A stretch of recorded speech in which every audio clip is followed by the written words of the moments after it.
it's really worth spending a bit of time getting your hoop set up. Having taut fabric in the hoop makes stitching so much easier, and you'll get a much better result at the end of your embroidery. So what you need to do is separate your hoop into the 2 separate rings. Put the smaller one underneath your fabric, lay that on top, try and get it nice and central. And then you want to get the larger of the hoop. If you're right-handed, have the screw on this side. And if you're left-handed, have your screw on that side. So I'm right-handed, so I'm going to have it that side. I'm going to push that over the top, and I'm going to tighten it a little bit, not all the way. And then I'm going to work my way around, pulling the fabric really tight.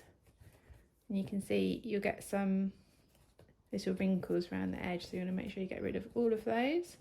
So keep pulling, working your way around, keep that straight. When you get to the screw at the top, tighten it more, and then just for luck, go around again, make sure it's as tight as it can be. And what you want to be able to do is at the end, tap it and hear a sound like a drum skin. So now that will be really easy to stitch on.